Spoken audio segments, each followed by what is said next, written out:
नमस्कार, मैं प्रेयसी। स्वागत है आप सभी का द प्रिंट लाइन्स में। चलिए नजर डालते हैं आज की 5 अहम खबरों पर। प्रधानमंत्री नरेंद्र मोदी ने वीडियो कॉन्फ्रेंसिंग के जरिए बुधवार को विकसित भारत संकल्प यात्रा के लाभार्थियों के साथ बातचीत की। ऑनलाइन मोड में आयोजित हुई इस कार्यक्रम में विकसित भारत यात्रा के हजारों लाभार्थियों ने हिस्सा लिया। एक बहुत बड़ा विकास का महोत्सव चल रहा है। विकसित भारत संकल्प यात्रा को शुरू हुए अभी 50 दिन भी नहीं हुए हैं, लेकिन ये यात्रा अब तक लाखों गांवों तक पहुंच चुकी है।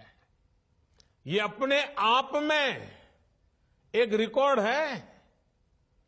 विकसित भारत संकल्प यात्रा का ध्येय उस व्यक्ति तक पहुंचने का है जो किसी कारणवश भारत सरकार की योजना। जम्मू कश्मीर के सीमावर्ती जिले के पूंछ में हाल ही में हुए आतंकवादी हमले में 4 सैनिकों के वीरगति को प्राप्त होने के मद्देनजर सुरक्षा स्थिति की समीक्षा करने के लिए रक्षा मंत्री राजनाथ सिंह बुधवार को 1 दिवसीय दौरे पर राजौरी पहुंचे। अधिकारियों ने बताया कि राजनाथ सिंह का एयरपोर्ट पर उपराज्यपाल मनोज सिन्हा और उत्तरी कमान के general officer commanding in chief lieutenant general Upendra Dwivedi ने स्वागत किया। और जो हमारे सैनिक घायल हुए हैं उनके शीघ्र स्वस्थ होने की भी मैं ईश्वर से कामना करता हूं। और मैं आपको आश्वस्त करना चाहता हूं कि घटना की गंभीरता को देखते हुए जो भी आवश्यक और जो भी उचित कदम है वह उठाने की भरपूर कोशिश की जा रही है। हमारे लिए हर सैनिक बेहद महत्वपूर्ण है और हमारा एक सैनिक, मैं मानता हूं, वह हमारे परिवार के सदस्य के समान है। यह हम सब के अंदर यह भावना रहती है, सारे देशवासियों के अंदर यह भावना रहती है। और आपके ऊपर कोई नजर डाले तो सचमुच यह हम सबको कतई बर्दाश्त नहीं है। मैं आपको यह विश्वास दिलाना चाहता हूं। इस प्रकार की घटनाओं को रोकने में सिक्योरिटी और इंटेलिजेंस एजेंसी दोनों ही महत्वपूर्ण भूमिका निभाते हैं और लगातार उनके द्वारा भी यह प्रयत्न जारी है कि यह उनकी यह भूमिका और भविष्य में ज्यादा इफेक्टिव हो। उसके लिए जो भी शासन की तरफ से सहयोग की आवश्यकता है अथवा भविष्य में भी जो शासन के सहयोग की आवश्यकता पड़ेगी, उसके लिए हम सरकार का खजाना पूरी तरह से खुला हुआ है। लेकिन मैं यह भी मानता हूं कि इस प्रकार की घटनाओं को टेकन फॉर ग्रांटेड नहीं लिया जा सकता है। हमें और सजग रहने की आवश्यकता है। मैं जानता हूं आप सब सजग रहते हैं, लेकिन मैं मानता हूं कि और अधिक सजग रहने की आवश्यकता है। और जिस तरीके से आप सब काम कर रहे हैं उसके प्रति मैं ये कहना चाहूंगा, सभी के प्रति हम सबका एक कृतज्ञता का भाव है। और साथ ही जिस शौर्य और पराक्रम का आप परिचय देते हैं उसके कारण हम सबको एक गौरव की भी अनुभूति आप सबके कारण होती है। और मातृभूमि की सेवा में जो भी आपका बलिदान है, जो भी आपके एफर्ट्स हैं, जो आपकी कोशिश है, उसकी किसी भी सूरत में किसी भी चीज से तुलना नहीं की जा सकती।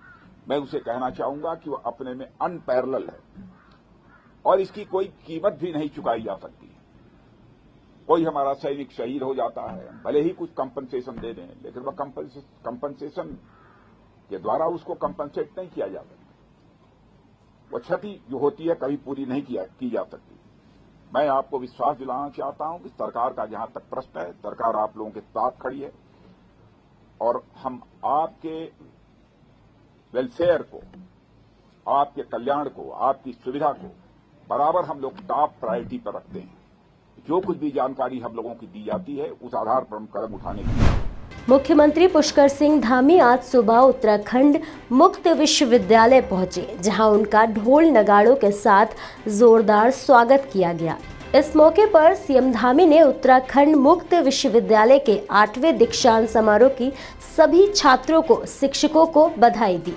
सीएम ने परीक्षा में सफल छात्रों को उज्जवल भविष्य की कामना करते हुए क्या कुछ कहा, सुनिए।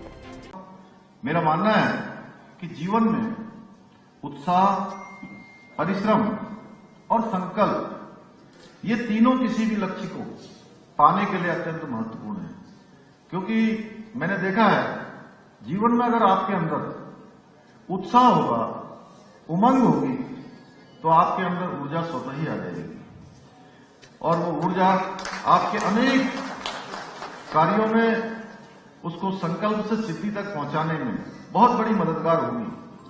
आप जब उत्साह से अपने संकल्प को साकार करने के लिए परिश्रम करेंगे तो दुनिया की कोई भी शक्ति आपकी सफलता में बाधक नहीं बन सकती, मैं दावे के साथ कह सकता हूं। जगद्गुरु स्वामी रामभद्राचार्य ने हाल ही में हुए एक इंटरव्यू में बातचीत करते हुए कांग्रेस को निशाने पर लिया। उन्होंने अपने संघर्ष के बारे में बताया, जब उन्हें जेल जाना पड़ा, कई दिन वे भूखे प्यासे रहे। यही नहीं, उन्होंने आरोप लगाया है कि उन्हें मारने की कोशिश भी की गई। हम लोगों ने संघर्ष किया, डंडे खाए, जेल गए। आज भी पुलिस के डंडे से मेरी ये कलाई टेढ़ी हो चुकी। देखो यहाँ देखो, कांग्रेसियों ने डंडा लगाने मुझे भी नहीं छोड़ा, कुछ नहीं खाया पिया।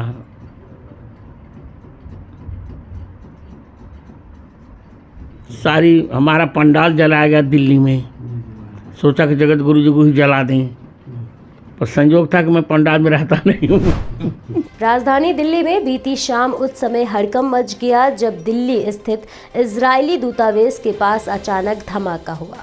धमाके के बाद इजरायल दूतावास के पास इजरायल राजदूत को संबोधित करते हुए एक पत्र भी मिला था, जिसमें गाजा पर हो रहे हमलों के लिए इजरायल के खिलाफ गुस्सा जाहिर किया गया था। 26 दिसंबर को इजरायली दूतावास के पास हुए एक विस्फोट के बाद केंद्रीय एजेंसियों ने 27 दिसंबर को घटनास्थल का दौरा किया और NIA, NSG आदि सभी एजेंसियों इस घटना की जांच में जुट गई। साथ ही फोरेंसिक विभाग की टीमों ने डॉग स्क्वाड के साथ जांच शुरू कर दी है। इस विस्फोट के बाद इजरायल की तरफ से हम 5 बजे केबिन में बैठे हुए थे और अचानक बहुत जोरदार धमाका हुआ और मौके पे हम लोग आए। फिर यहाँ तब तक पुलिस आ चुकी थी, यहाँ पे पुलिस थी। हम लोग भी अपने वहाँ ऑफिस के बाहर से खड़े होकर देख रहे थे और केमिकल की महक हल्की हल्की आ रही थी। केमिकल की जो महक होती है वो हल्की हल्की आ रही थी, लेकिन पॉल्यूशन धुआं का हमें अंदाजा नहीं था, क्योंकि पॉल्यूशन की वजह से धुआं का पता नहीं चल पाया। लेकिन साउंड बहुत जोरदार था, बहुत तेज था। क्या कोई इंजर्ड वगैरह तो नहीं हुआ था? क्या सर? कोई घायल वगैरह तो नहीं सर, कोई घायल की सूचना तो उस टाइम कोई नहीं था। वहाँ पे हम लोग को घायल की कोई सूचना नहीं मिल पाई। ऐसे ही और भी अहम खबरों को देखने के लिए बने रहिए द प्रिंट लाइन्स के साथ।